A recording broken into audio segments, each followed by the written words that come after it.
नमस्कार साथियों, मेरे YouTube चैनल झा बाबू पर आपका एक बार पुनः स्वागत, वंदन और अभिनंदन है। और आशा है कि आप लोग स्वस्थ और मस्त होंगे। तो साथियों, जैसे कि वर्तमान में चुनावी दौर चल रहा है और इसमें हमारे जो समस्त शासकीय कर्मचारी और अधिकारीगण हैं वे भी चुनाव प्रक्रिया में संलग्न होकर के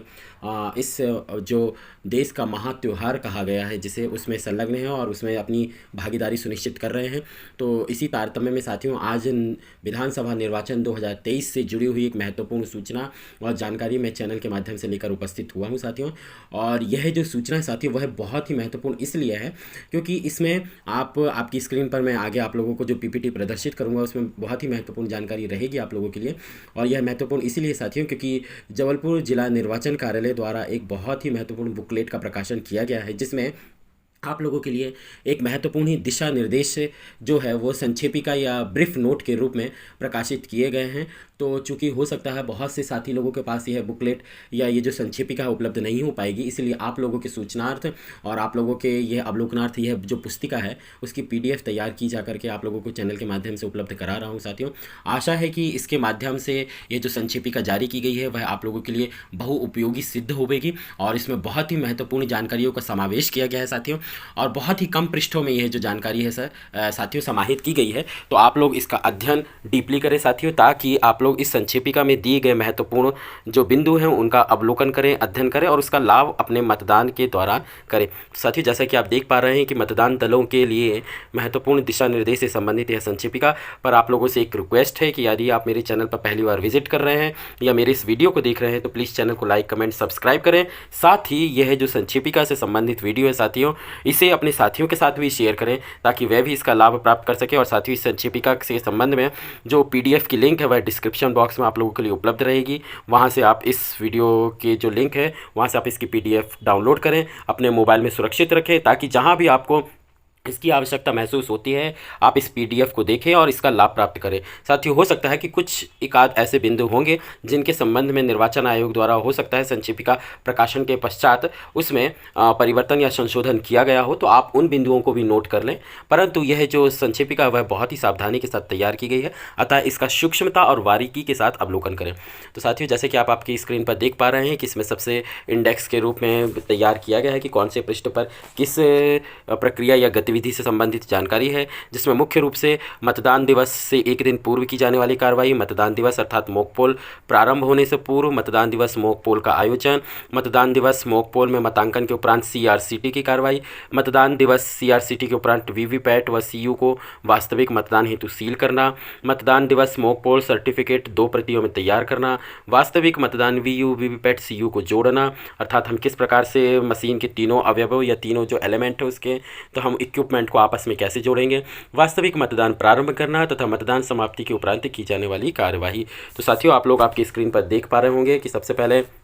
मतदान दिवस से एक दिन पूर्व की जाने वाली जो कार्यवाहियां हैं उससे संबंधित यहाँ पे महत्वपूर्ण बिंदुओं का समावेश किया गया है, जो सरल क्रमांक 1 से लेकर के सरल क्रमांक 7 तक है, जिसमें मुख्य रूप से जो कार्यवाहियां आपको मतदान दिवस एक दिन पूर्व करनी है, इसमें मुख्य रूप से कुछ ऐसे प्रपत्र होते हैं साथियों जिनमें हमको विभिन्न प्रकार की मुहरों का प्रयोग करना होता है। कुछ ऐसे लिफाफे होते हैं जिन्हें हम एक दिवस पूर्व जब हमारे पास समय उपलब्ध होता है तब हम उन्हें आपस में जो हमें मुहर उपलब्ध कराई जाती है पीठासीन की धातु की मुहर, उससे हम उन जो प्रपत्र और हमारे लिफाफे उपलब्ध कराए गए उनको 3 तरफ से सील कर लें ताकि मतदान समाप्ति के पश्चात सिर्फ उसे एक तरफ से सील करना ही शेष रह जाए। किंतु होता क्या है साथियों, हम लोग उसे दूसरे दिन के लिए या मतदान दिवस के लिए छोड़ देते हैं और जब संध्या काल हमारा मतदान समाप्त होता है तब हमारे पास इतना समय नहीं होता है कि हम उक्त प्रक्रिया को पूर्ण रूप से करें। तो जो हमें मतदान के एक दिवस पूर्व की प्रक्रिया होती है साथियों, तो यथासंभव हम यह प्रयास करें कि जितना अधिक से अधिक कार्य हम उस दिवस में पूर्ण कर सकते हैं और जितना संभावित हो उन सबको हम पूर्ण करें यथाशक्ति अनुरूप, तो उसको करें आप, ताकि आपको मतदान दिवस के जो दिन की गतिविधियां प्रक्रिया हैं तो उनसे संबंधित ही जानकारियों की प्रविष्टि की जा सके और आपके पास समय बचा रहे साथियों।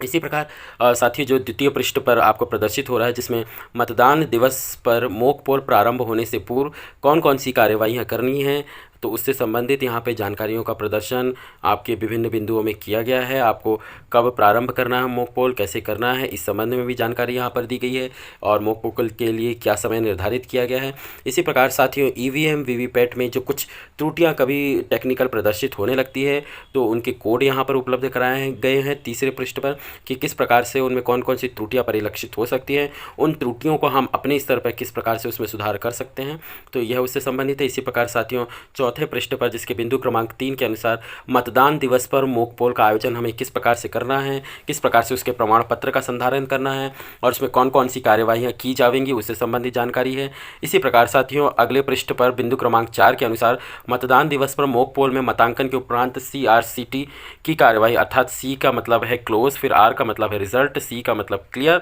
और यह CRC की प्रक्रिया हम पूर्व में भी साथियों आप लोग अनुभवी और गुणीजन हैं, इसका आप सिंटैक्स का ये जो आपको यह सूत्र पूर्व में भी बताया जा चुका है और आप इसका पालन करते हैं। इसमें एक मुख्य जो अवयव के रूप में या एक शब्दावली के रूप में एक इसमें अक्षर जोड़ा गया है जो लास्ट में T है, अर्थात CRC करने के पश्चात आप पुनः एक बार टोटल बटन का उपयोग करें। आप भी कंट्रोल यूनिट के संबंध में आश्वस्त हो लें और जो मॉक पोल के समय आपके यहाँ एजेंट उपस्थित हों ताकि जो आपके यहाँ सीलिंग की प्रक्रिया होने वाली है और वास्तविक मतदान के लिए आप कंट्रोल यूनिट को तैयार कर रहे हैं तो वह भी टोटल बटन में डिस्प्ले जो हो रहा है वहाँ पर, ताकि उनके सामने भी उस कंट्रोल यूनिट की पारदर्शिता प्रदर्शित हो और यह भी उनको क्लियर हो जाए कि अब मतदान मशीन जो आपकी कंट्रोल यूनिट है उसमें कोई भी वोट डला हुआ नहीं है, अर्थात जीरो प्रदर्शित हो रहा है, तो CRCT की कार्रवाई कर रहा है। इसी प्रकार साथियों जो मॉक पोल के दौरान पालन किए जाने वाले 6 बिंदु हैं मुख्य रूप से, उसके संबंध में यहाँ पर आप लोगों को क्रमशः दर्शाया गया है कि किस तरीके से आपको उनका पालन करना है। इसी प्रकार साथियों बिंदु क्रमांक 5 के अनुसार मतदान दिवस पर आपको CRCT के उपरांत वीवीपैट व CU को वास्तविक मतदान हेतु किस प्रकार से सीलिंग की कार्रवाई करनी है, इस संबंध में भी यहाँ पर आपको निर्देश जारी किए गए हैं। यह भी आप देख सकते हैं कि आपको किस प्रकार से कंट्रोल यूनिट में ग्रीन पेपर सील का उपयोग करना है, किस प्रकार से क्लोज बटन को आपको सील करने के लिए स्पेशल टैग का यूज़ करना है, किस प्रकार से आपको वीवीपैट जो मशीन है आपकी उसके ड्रॉप बॉक्स को आपको किस प्रकार से सीलिंग करना है, इसके संबंध में चरणबद्ध तरीके से पूरी प्रक्रिया आपको बताई गई है साथियों। इसी प्रकार साथियों अगले बिंदु जो पृष्ठ में बिंदु क्रमांक 6 है उसके अनुसार मतदान दिवस मॉक पोल सर्टिफिकेट जो है वो आपको किस तरह से तैयार करना है, कितनी प्रतियों में तैयार करना है और किन को उपलब्ध करवाना है, इसके संबंध में जानकारी है। बिंदु क्रमांक 7 के अनुसार कि आपको BU वीवीपैट और कंट्रोल यूनिट को आपस में कैसे जोड़ना है, अर्थात साथियों हमें इस चीज़ का ज्ञान तो रहता है कि हमें मतदान के दौरान कौन कौन सी कार्रवाइयाँ करनी हैं, पर कभी कभी टेक्निकली रूप से हम इस बात से अनभिज्ञ हो जाते हैं कि कौन सी केबल को किसके साथ जोड़ना है। तो यहाँ पर उस चीज़ को स्पष्ट रूप से आपको समझाइश दी गई है कि किसकी केबल को किस कंट्रोल यूनिट के साथ या वीवीपैट के साथ कनेक्ट करना है, इस संबंध में आपको समझाइश दी गई है। इसका सूक्ष्मता से अवलोकन करें और आप इसके लिए पूर्ण रूप से तैयारी भी कर लें। जब आपको प्रशिक्षण दिया जाए तो आप वहाँ पर इसके संबंध में प्रशिक्षण के दौरान आपने स्वयं से प्रैक्टिकल करके प्रायोगिक रूप से इसको देखें। इसी प्रकार बिंदु क्रमांक 8 में साथियों मतदान दिवस अर्थात वास्तविक मतदान जब प्रारंभ करना है तो उस समय कौन कौन सी कार्रवाइयाँ और गतिविधियाँ आपको करनी है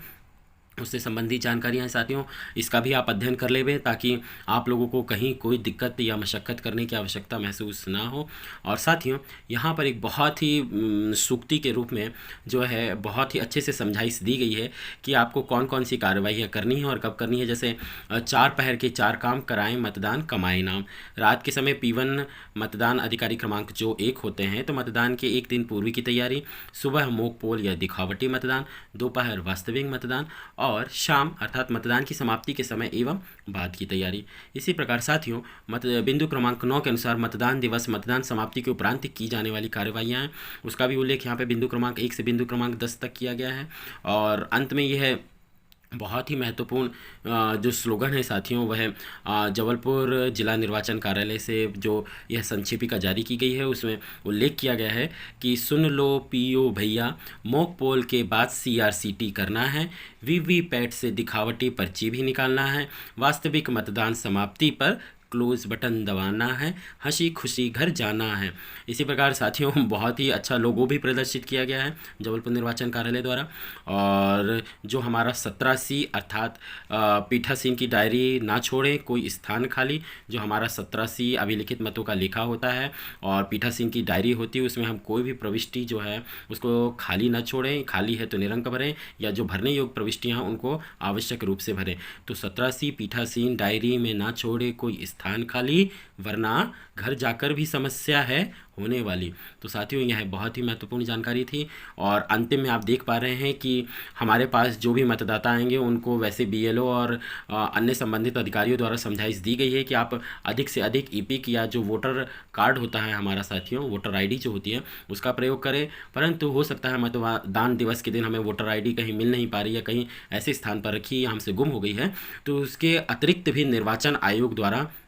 इन 12 अन्य अभिलेखों का या दस्तावेजों का उल्लेख किया गया है जिन्हें पहचान के दस्तावेज के रूप में मान्य किया जाना है। तो साथियों, उनका भी हम इसमें आप अवलोकन कर सकते हैं, जिसमें महत्वपूर्ण रूप से मतदाता पहचान पत्र, पासपोर्ट, ड्राइविंग लाइसेंस, सर्विस पहचान पत्र, फोटोयुक्त passbook, pan card, smart card, MNREGA का जॉब कार्ड, या आपका कोई स्वास्थ्य बीमा से संबंधित स्मार्ट कार्ड है वो, पेंशन दस्तावेज, या आपके पास कोई सरकारी पहचान पत्र है वो, या आधार कार्ड। इन अन्य वैकल्पिक दस्तावेजों का उपयोग आप मतदान के लिए कर सकते हैं। पर साथियों, प्रयास यह करें कि हमें जिला निर्वाचन कार्यालय द्वारा हमारे बीएलओ के माध्यम से हमें ईपिक कार्ड उपलब्ध कराया जाता है, तो उसका अधिक से अधिक उपयोग करें, क्योंकि ईपिक कार्ड का उपयोग ही हमारे लिए महत्वपूर्ण रूप से निर्वाचन के कार्य के लिए ही होता है साथियों, और इसका बहुत कम अवसर पर हमें इसका उपयोग करने का लाभ प्राप्त होता है। इसलिए अधिक से अधिक साथियों, आप लोगों से भी निवेदन है कि ईपिक कार्ड का प्रयोग करें और आप समझाइश दें मतदाताओं को कि वे ईपिक कार्ड ही लाएं। यदि नहीं है तो आप अन्य वैकल्पिक दस्तावेज का उपयोग पहचान के रूप में कर सकते हैं। तो साथियों, आशा है कि आपको यह जबलपुर निर्वाचन कार्यालय द्वारा जो संक्षेपिका जारी की गई है उससे संबंधित बिंदुओं पर आप गहनता और सूक्ष्मता के साथ अध्ययन करेंगे और जानकारी आप लोगों को पसंद आवेगी। आप लोगों को जानकारी कैसी लगी प्लीज़ साथियों कमेंट बॉक्स में कमेंट करके ज़रूर बताइएगा। और आपके इस संबंध में कोई भी प्रश्न हो तो साथियों आप निसंकोच होकर के कमेंट बॉक्स में मुझे कमेंट कर सकते हैं। मेरे फ्री टेलीग्राम चैनल को भी ज्वाइन करें, वहाँ पर भी मैं आपके प्रश्नों का समाधान देने का भरसक प्रयास करूंगा। और साथियों, आप लोगों का वीडियो में अंत तक बने रहने के लिए बहुत बहुत थैंक यू, धन्यवाद। फिर किसी अन्य महत्वपूर्ण आदेश, किसी अन्य महत्वपूर्ण सूचना के साथ आप लोगों के चैनल के माध्यम से पुनः भेंट और मुलाकात होगी। तो वीडियो को साथियों रिक्वेस्ट है कि चूँकि निर्वाचन से जुड़ी हुई बहुत महत्वपूर्ण सूचना है और जबलपुर निर्वाचन कार्यालय द्वारा यह संक्षेपिका आप लोगों के ही मार्गदर्शन और दिशा निर्देश के लिए जारी की गई है, इसलिए अपने साथियों के साथ अधिक से अधिक इसे शेयर करें, साझा करें। तब तक के लिए साथियों, जय हिंद, वंदे मातरम।